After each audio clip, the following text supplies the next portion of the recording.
On Sunday mornings during worship. For this particular skit, you can actually go and watch senior recognition and then come back here and still be here on time. Yeah, dude. Okay, so here's what it is. Does anybody know what a newsboy is?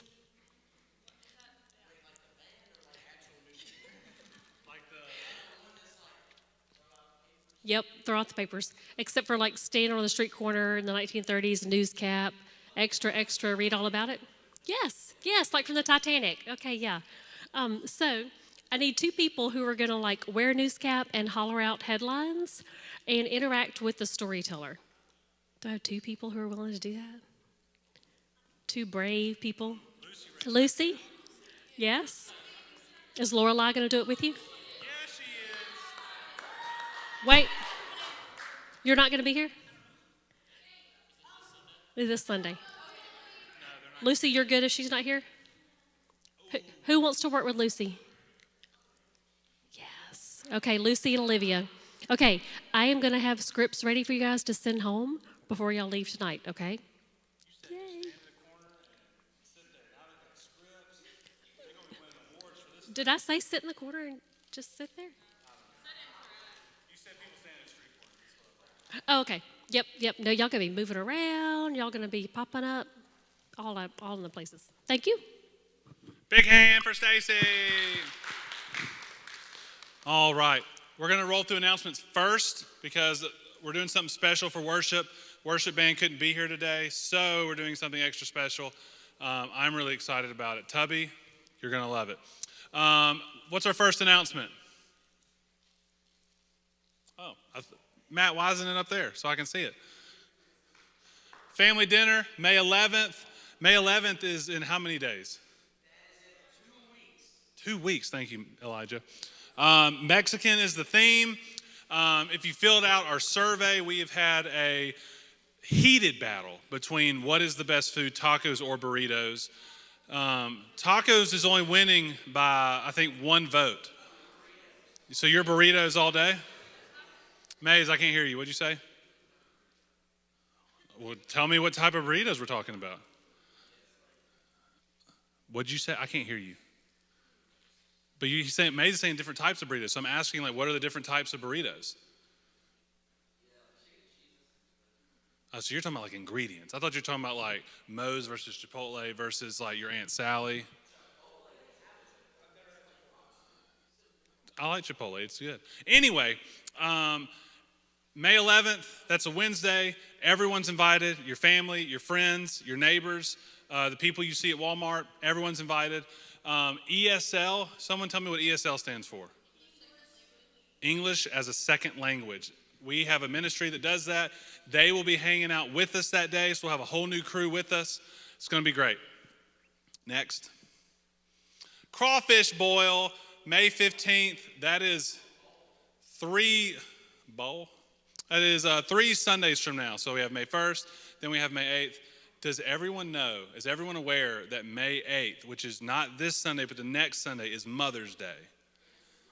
If you don't know that, write it in Sharpie on your forearm or your forehead or something so you know that that's when it is.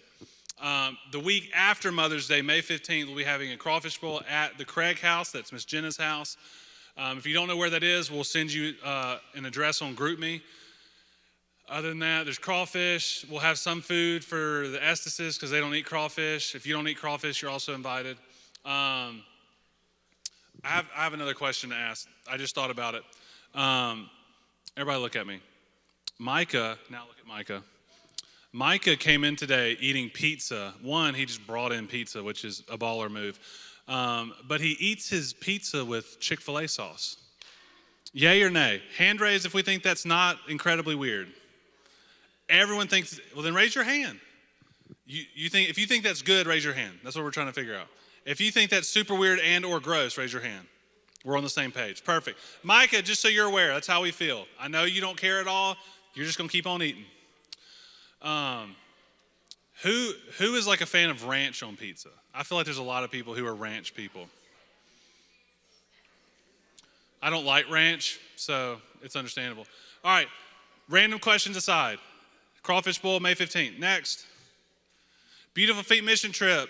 The date is July, I can't read that far, 19th through the 24th. It's in Fort Worth. You should go to it. Raise your hand if you've been before. Perfect, hands down. Everybody who has been there or hasn't been there has not experienced their brand new dorms that they just renovated from the ground up. I've heard it looks, what? Yes. Well, you said that, not me. I thought they were great. If you don't remember the old ones, there were giant feet everywhere. It was great. They renovated the whole thing. I'm really excited about it. That is in the end of July. We'll do homeless ministry. We will do some kids camp stuff. You'll cut some grass maybe. You may ride a bus with a bunch of homeless people. And then we'll have a free day where we do fun stuff. Very excited. Like it a whole lot. Matt, you haven't been. You haven't experienced the feet. Well, no, you haven't been. No. I'm going to say 87% certain that you haven't. Like, that's a B+. Okay, anyway, next. You should serve. Service is awesome. If you know people who do serve, you should go talk to them. You can serve on Sundays. Everyone look at Micah again. Micah is serving as we speak. Micah, wave. Wave at people. God, there we go. Middle schoolers, everybody. There's something special. If you know an adult, someone who's over the age of 18, that's what makes someone an adult, somewhat. They can serve. They can be a life group leader. They can hang out with you. They could speak into y'all's souls and your spirits and change y'all from the inside out. That would be so great. So serving is awesome. And if you serve, you get a Serve Team t-shirt. I don't think anyone's wearing one. All right, next. Is that it? AJ, can you kick that bat back there? Just get it out of the way. Solid. Okay. Are you kicking Micah this way? Okay. All right. As you can tell, Elijah, please, this is serious. This is serious. So our worship band is no longer with us. They didn't all die. They're just not here tonight. Because of that, I didn't know what to do for worship. I thought about letting Jackson sing, but he said no. Jackson Estes. Jackson Thornhill definitely would have said yes. I didn't ask him though. So what we're going to do is we're going to go old school. We're going to go, virtual maybe. We're going to play a song on screen. We're all going to worship to it. It's going to be incredible. Everyone is forced to participate, and I just really want you to get into it. This is a really good song. Megan was very excited about it. So without further ado, stand up. Let's worship together.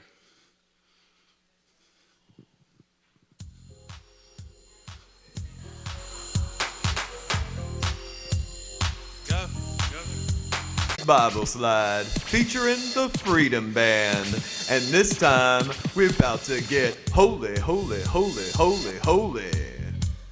Holy, holy, holy. Everybody clap your hands. Clap, clap, clap, clap your hands. Clap, clap, clap, clap your hands. All right, we about to have some spiritual milk. To the left. Take a step of faith. Pray once this time. On the devil, let's stomp. On temptation, let's stomp. Bible slide real smooth. Now praise and shout. Woo! To the right. Take a step of faith.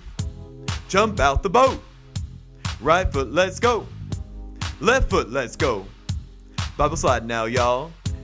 Now it's time to get holy. Get right now. To the left. Take it to the grave and see it resurrect. Come alive this time. Right fist, 2 pumps. Left fist, 2 pumps. Don't look to the left. Don't look to the right. Backslide. No! Backslide. No! It's just a move. Let's win the lost. Go left. Take his kingdom back now, y'all. 2 souls this time. 2 souls this time. Right fist, 2 pumps. Left fist, 2 pumps. Pray on your knees. Pray on your knees. Get holy with it. Oh, yeah. Come on. Bible slide now, y'all. Temptations. Turn them down. The harvest is ready. Take them back now, y'all.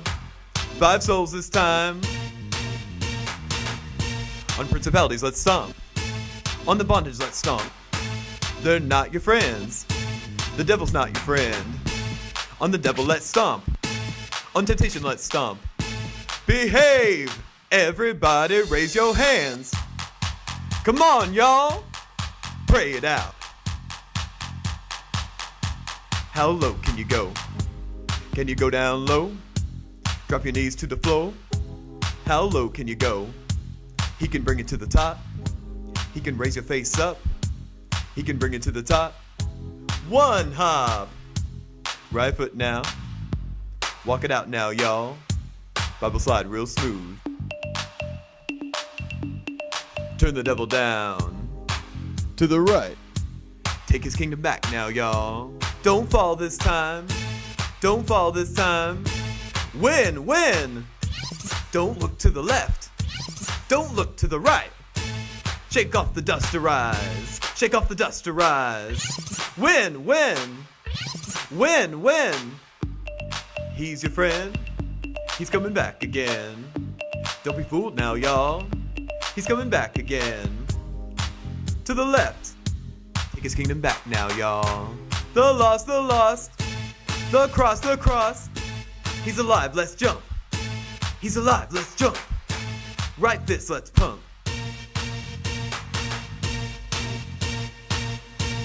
Left fist, let's pump. His kingdom come. His will be done. Don't slide to the right. Don't slide to the left. Take his people back now, y'all. Bible slide now. Turn the devil down. Jesus wins every round. Stand firm now. Proclaim now, y'all. Jesus loves you! Pray it out.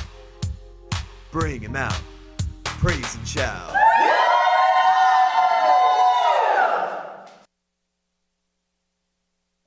That was the best worship we've ever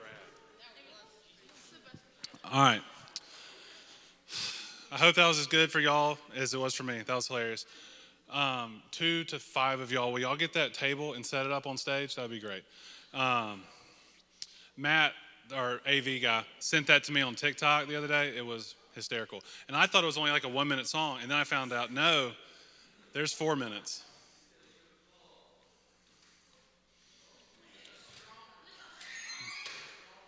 Let's see if he does it. All eyes on Landry. You're doing great. Do your best. I think my favorite part of the song, besides Landry doing that, was when he goes, win, win. That was probably my favorite. Or when they were backsliding. That's also good. All right. Here's what we're going to do. For the game. Where's this? For the game, I need 4 people who are willing to do their best. I have to say, here's the point of I'm going to go ahead and tell you the purpose of the game. Purpose of the game is who can eat ice cream the fastest without using their hands. I'm just telling you at the start, this may be more boy heavy, but if girls want to join in, go nuts. If you want to participate, come to the front. We'll do that, and we'll narrow it down to 4 from here. Megan, can you put the ice cream on the table? Does it bother anybody? It is technically frozen yogurt. Is that any issue? Okay, perfect. Is it frozen mayonnaise? I need 4 people. So what we got? We got 6. How do we get from 6 to 4? Oh, done. We got 3 high schoolers and 3 middle schoolers? Okay, 3 high schoolers go over there, 3 middle schoolers go over here.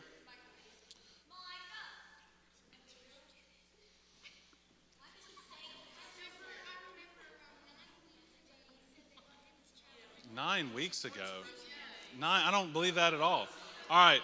I'm thinking of just you 3. Y'all do your own thing. I'm thinking of a number between 1 and 100. What is it? 77. 50. 23. It was 67. So who's the furthest away? You said 20? You're gone. Okay.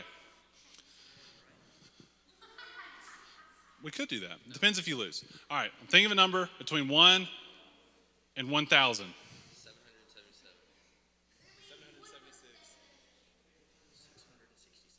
It was 666. Who was the, yep, Maze, you're out of here. All right, so pick out which bowl that you want to be to. Oh yeah, I probably shouldn't have picked that number. I didn't think about that. Okay. Pick your favorite, doesn't matter which. Pick your favorite. Yeah, hey, Jackson, Mikey, you definitely want to go hat backwards. There you go. All right. Point of the game is you have to see who can eat the fastest. I am not responsible if you get a brain freeze. That's your own deal. So, Megan, are there any other rules that I need to be? Frozen ranch. Oh, what has little specks in it? They may be or may not be. I'm not sure yet. All right. Elijah, you got to have your hands behind your back. We're going to go full hands, Jackson, hands behind your back. That way we know there's no cheating. First one to finish the whole thing. Wait, do we have any music? Are we muting it? On your mark. Get set. Go. Faster! What are you doing?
Perfect. Job is directly after Esther. If you're a Christian feminist, you should know all about Esther. In my book, it's page 323, 237 if you've got the chapel books. I don't know what we call them. We're going to be in chapter 2, verse 11 through 13. Okay. Did someone write that in the book? Probably Landry. Let's be honest. All right. I realized, Megan, that our super awesome worship song was only one song's worth, and so we're probably going to finish a little early. So for next week, we need 3 songs of the same quality. Maze, don't lie, you loved it. Don't shake your head. It was incredible. I will, don't be scared. I'm not. It'll be great. I'm not scared. You're scared. All right, raise your hand if you're in Job 2. Perfect. AJ's going to read it backwards. Ready? All right. Who can give me a synopsis? That's a big word for just spark note. Who can give me the spark notes of Job? Who was he? What happened to him? Blah, blah, blah.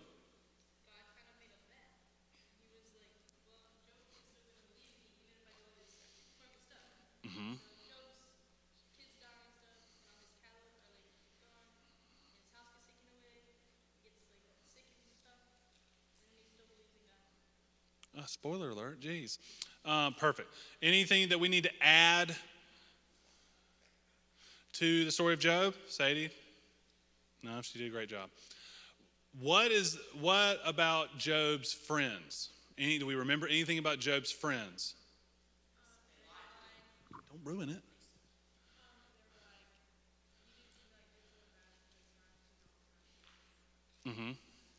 Yeah. Job, I'm trying to spark note what was just spark noted, and it was done really well. Job was a guy.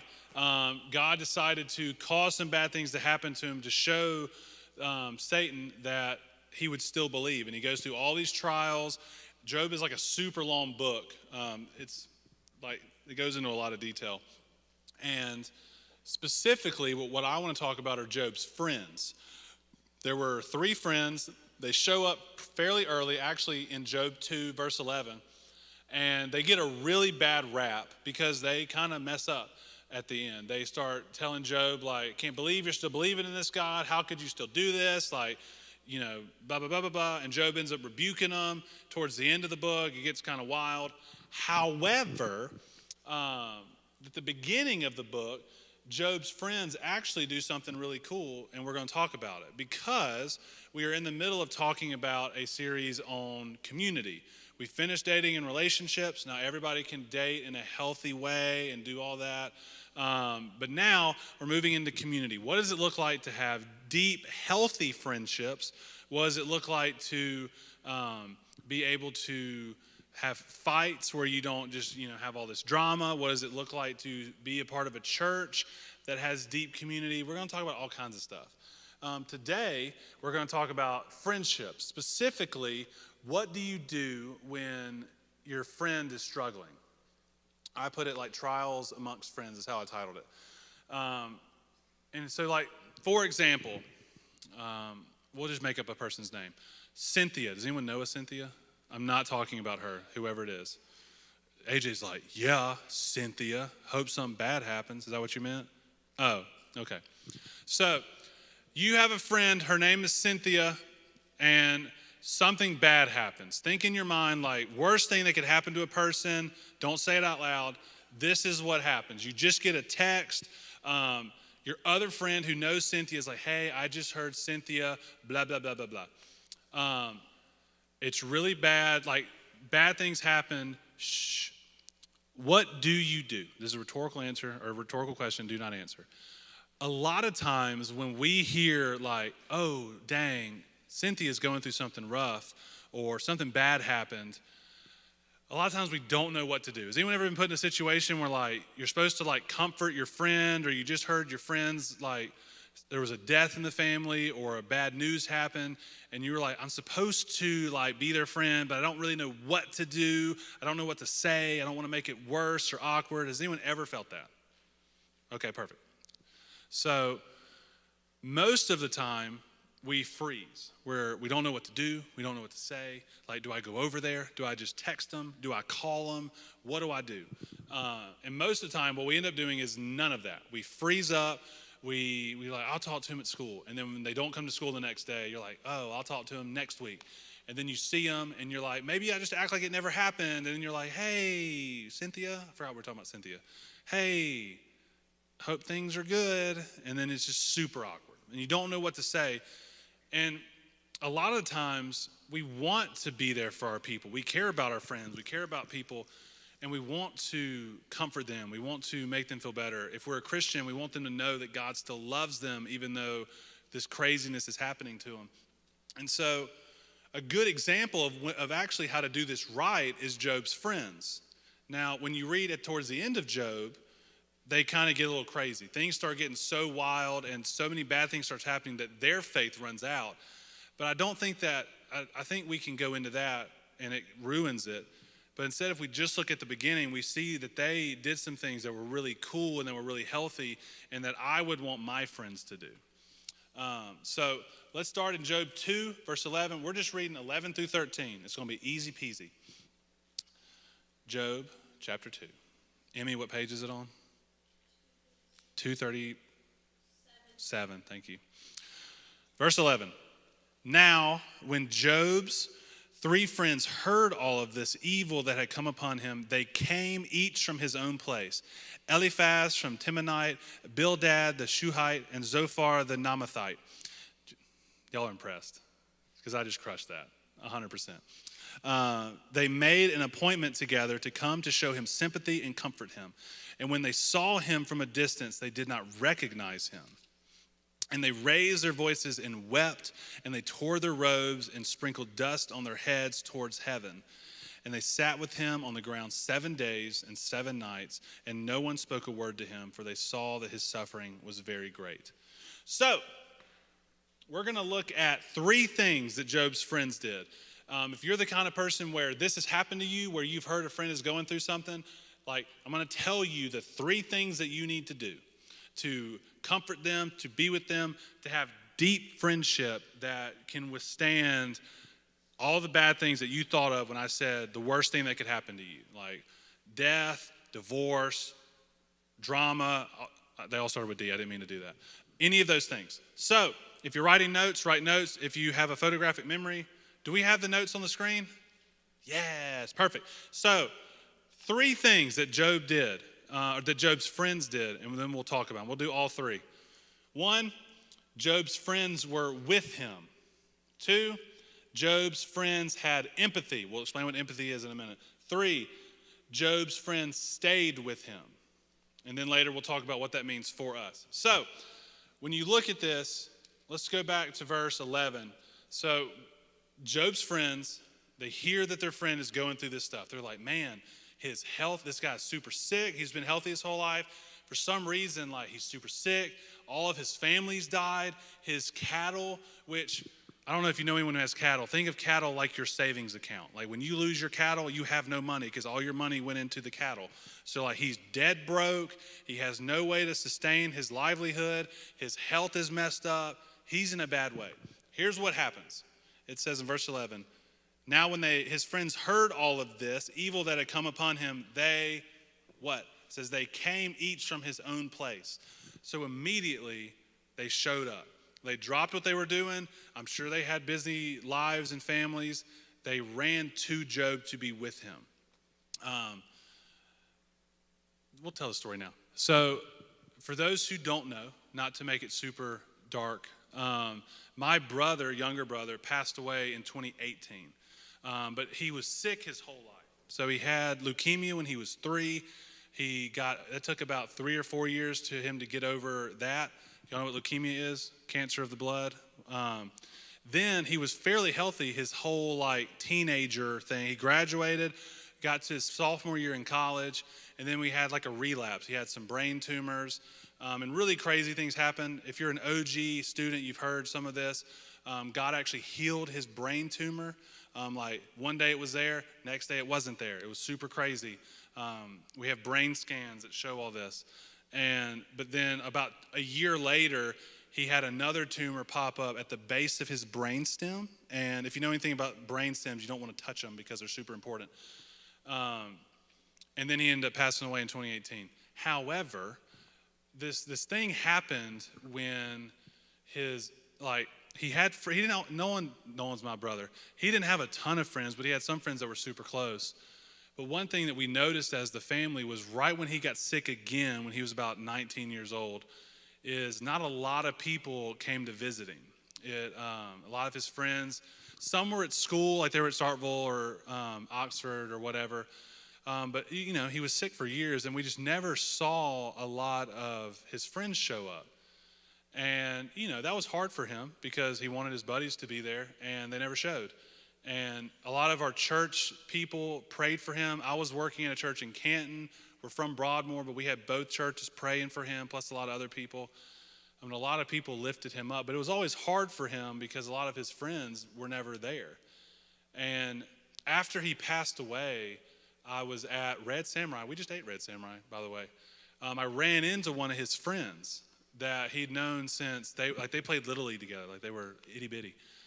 And I saw him, he saw me, he looked away, and I was like, okay. And so I was getting food, and I went over to talk to him, and I wasn't about to be like, you suck. I wasn't going to do that. But I was like, hey, man, what's going on? And you could just tell he was eat up. And then he was like, man, I'm just so sorry about Nolan. I'm so sorry about what happened. And I was like, yeah, I mean, it's okay. Like, we're getting through it, all the things that you say. And he made this comment after. He said, I heard about it, and I didn't know what to do. I just didn't know. I never knew what to say. I didn't know what to do. And so he did nothing. He never showed. And, I wanted to be like, well, it's a little too late. But so often we want to do the right things, but we don't know what to say, and so we just freeze. We just don't do it. And, if that guy, who at that point was 18, 19, if he would have just shown up, he wouldn't have had to say like the right things. He wouldn't have had to be like, let me read this Bible verse to you to make you feel better. None of that was necessary. All he would have had to do is really walk through the front door and be with him. And when you look at Job, what I love about this passage is as soon as they hear that Job was in trouble, they went. They said, I'm going to drop what I'm going to do, and I'm going to go. And they were with him. And it says in verse 12, and when they saw him from a distance, they did not recognize him because he was so bad off. So one, they went to him. So I would say, we'll talk about what y'all do later. Number two, Job's friends had empathy. What does empathy mean? Do we know? Feel sorry, AJ? Yep. Anything else? Think of empathy like, in some context, walking a mile in their shoe.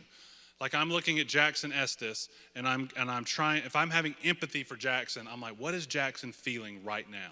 He's feeling so happy to be here, and so like I'm feeling that from him. So I'm trying to feel like, what would it be like if I was him? So Job's friends had empathy because when they ran up to him, they didn't even recognize him because he was so broken. He had been going through so much, and it says they raised their voices and wept, and they tore their robes and sprinkled dust on their heads toward heaven, which is like what you do when you're mourning. It's something that what you do when like you're so upset at what's happening. I don't know how best to know. Anyone rip their clothes when they get upset? I don't think so. This would be like if you're someone who like punches walls, or you like pull at your hair when you get super upset, something like that. They would rip their robes as like to show like I'm so upset at what's happening. And so they had such empathy for Job and what he was going through that they openly wept. These full-grown men were just weeping in front of him. They were tearing at their clothes because they were so upset. They had empathy. And so when we are walking with people and we are trying to console people and comfort people and be with them, having empathy is one of the greatest things you can do, is just to say, There's no magic to it. You literally say, so-and-so, something happened to them. If that happened to me, I would feel blank. That's probably how they feel. Let's comfort them. That's all you do. It's easy peasy. So Job's friends were with him. Job's friends had empathy. Number 3, Job's friends stayed with him. This is interesting. It says in verse 13, and they sat with him on the ground 7 days and 7 nights. So for a week, they're just chilling on the ground with him. They weren't like, they were like, hey, if you read this passage out of Numbers, like this will be great for you. All right, I got to go somewhere. They were willing to be with him, to walk with him through this. So many times what happens, I don't know, you don't raise your hands, but if you've ever had anything like really rough happen to you, whether it's with family, whether it's with relationships, whether it's with school or whatever, a lot of times it's not just a like, boom, it happened, next day I'm better. Usually it's like a boom, this happened, and then now I'm dealing with the fallout of this for the next like at least week or two. If it's a death, counselors say like 3 to 7 months usually. So a lot of times we don't know what to do, and so we're like, hey, I feel bad for you, I'm so sorry, and then later you just try to act like it's okay, when really to sit with someone, to have empathy with them, and then to say, I'm here for you as long as it takes. To say like, hey, if you're still struggling with this a week, a month, 6 months later, like I want to be here for you for that. Job's friends literally sat in the dirt for 7 days. Like that must have been horrible. And so when I look at this, yes, Job's friends really messed it up later. They end up losing all of their empathy. They end up losing all of their patience. They tell Job, hey, just give up on this. Just give up on God and just say that your life is terrible. Look what God did to you. They messed up down the road. But what I love about that is, as you're trying to have deep relationships, as you're trying to have close friendships, there's going to be times where you mess up. There's going to be a time when you try to go to your friend and, something happened to them and you say the wrong thing. Or there's going to be a time when, you break up with your boyfriend or he dumps you, and then you, as a friend, you go up and you're like, hey, how are things going with you and Scotty? And you're like, we just broke up yesterday. And then you bawl and it's super awkward. And you're like, I didn't know that. It's terrible. Fun fact, please tell me when you break up with your boyfriends and girlfriends, because then I don't have to have that happen to me, because I'm always the one who does that. I'm like, hey, how's boyfriend? And you're like, we just broke up. And I'm like, oh, that's super awkward. Anyway, so 3 things that Job's friends did for him and with him. So what does that mean for y'all? What does that mean for us? Number 1, Matt, are we ready? Sweet. So if his friends did this, so we meet people where they are, put ourselves in their shoes, and put in time with them. And so if like, seriously, if you're one of those people where you're like, hey, think of your best friend or your best friends, if you have like 3 of them. If one of them had a parent, I'm not speaking this over anybody, but if one of them had like a parent die tomorrow, like something super like devastating, just think about, what would you do? Like, what would be the first thing that you do? Would it be like, would you sit kind of in shock because you liked so-and-so's parent or so-and-so's whatever? Would you text them? Would you call them? Would you go over to their house? Like, what would you do? Don't say it. What I think happens, like I've said 1,000 times already, is people freeze because they don't know what to do. And so if that's you, if you're like, I have no idea what I would do, literally just take a picture. Like, take your phone out, take a picture of this, we'll leave it up, memorize it if you got it, and then just say, this is what I'm going to do. If my best friend has something incredibly terrible happen to them, I'm going to go meet them. I'm going to call Billy and say, I'm coming to your house. If you can't drive, say, my dad is going to take me to your house. And then while you're going over to their house, you're going to put yourselves in their shoes. How would I feel if I was Billy? And not that you want to start just being a mess either, but think about how they're feeling. And then third, when you go to Billy's house, say, I'm here for you. Anytime that I've had to deal with crisis, when I've had to deal with grief or any of that stuff with people, usually people are like, I don't know what to say. And usually if you just say, I'm here for you, like, I'm sorry, I'm here for you, that's all it takes. No one's expecting, as someone who's walked through that on both sides, someone who had a family member die, and I had to stand at a funeral where people just come up to you and say things. And then as someone who's been to funerals where I have to be the one to say something to the person who's surviving, usually if you just say, I'm sorry and I'm here for you, that's all it takes. And the beautiful thing is that Job's friends weren't perfect. Job's friends messed up really bad with Job. So you don't have to be perfect. God does not expect you to always say the right thing. God does not expect you to be their savior, to be the one that's like, hey, if I don't say the right thing to Billy or Cynthia or whatever, like, they're going to be in deep doo-doo. Like, that's not how it works. The Holy Spirit works on our behalf. All we have to do is just be there and just say, I'm here for you, I'm sorry. And then walk with them as they go through it. So, one thing that you can think about as you say that is we're not called to fix them, we're just called to carry their burdens. One thing that we do as the church, I think, is carry burdens. You know, what is the purpose of the church other than like to worship God? Why do you think God in the Bible told us to all sit together in a room, in a building, at least once a week? Part of the reason why I think he did that is for us to love each other, to have community with each other, and to carry each other's burdens. Like when you look to the person to your right, like your calling as a Christian, if you're a Christian, is to love that person enough to carry their burdens, to know what their burdens are, to say, hey, like, what are you dealing with today? And then to be able to carry those and say, like, hey, I'm really sorry that such and such happened. Like, know that I'm praying for you. Know that I'm here for you. That's what we're called to do. That's what true community looks like. Because, as I've just stated earlier, your true friends are the ones who are there with you throughout all of it. Through the good times when things are going great, and through the bad times when things are not going great. The friends that you don't have a deep friendship with, the people that you don't have deep community with, when really hard things happen, they tend to not be there. And so if I was you guys, I would be trying to find who those people are. And then I'd have conversations. Like if I was friends with Megan, I hope we're friends, I would go up to Megan and be like, hey, like, what are some hard things that are happening? Like, what are you struggling with right now? Like, how do you feel about things? And then she'll tell me how she feels. And I try to help carry those things. But then a good thing to do is like once again, think about who your best friend is. And be like, hey, best friend, what would you want me to say if something really bad happened? What would you want me to do? Would you want me to come to your house? Would you want me to just send you a Snapchat because you need space? Like, what would you need? It's a perfectly reasonable question to ask. Communicate. Build relationships, friendship. That's what this is about. And what will happen is when that time comes, because no matter what, all of us have bad days. All of us have things happen to us.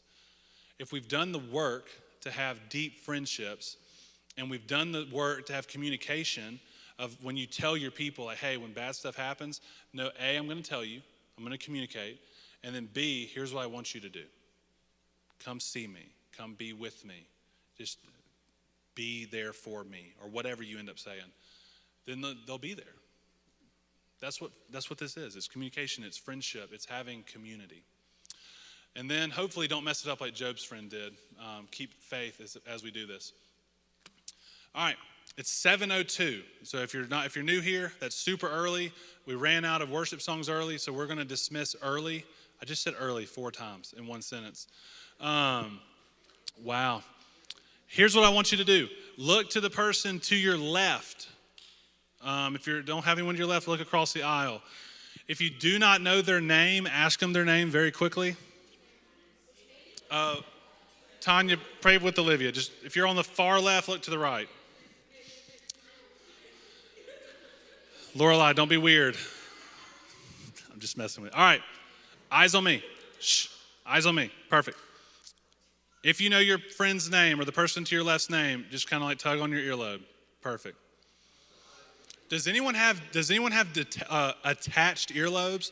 Like your earlobes are like, right? Let me see. Yep, you sure do. Mine are so detached, they like flop out. When I was in middle school, I had a girl say, Logan, can I like touch your earlobes? And I was like, of course you can, because I would love to talk to a girl. And she like flicked them. It was super weird. That's the second weirdest thing that's ever happened to me that a girl has said to me. The first is a girl in high school asked if she could touch my calves, which is a whole nother story. And Megan, you were not either one of those people. How weird is that? All right, eyes on me. Run out of time. I got super distracted by earlobes. Shh. Still do. That's why I wear jeans. Don't be looking, Elijah. Lost my train of thought. Earlobes, calves, got it. All right. Person to your left.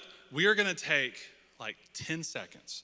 Don't be scared. You're not going to pray out loud. You're going to pray silently for the person to your left or right if you're all the way over here. You're going to pray for them by name. You don't have to. Like if you're not a Christian, just don't pray. Just stare at the floor or something. But if you aren't a Christian, know that someone's praying for you, which is kind of cool. Pray for them by name. God, thank you for blank. I pray for blank. And then expound on that. And then I'll close this out. You have 10 minutes to do whatever. You could just leave. That's a possibility. You could go in the spot. You could go out on the grassy knoll area to do stuff. Or you could hang out in here. Matt will bump some crunk music at the end. It'll be great. So think, envision, visualize the person that you're praying for. I'll give you 10 to 15 seconds, and then I'll close this out. Ready, set, go.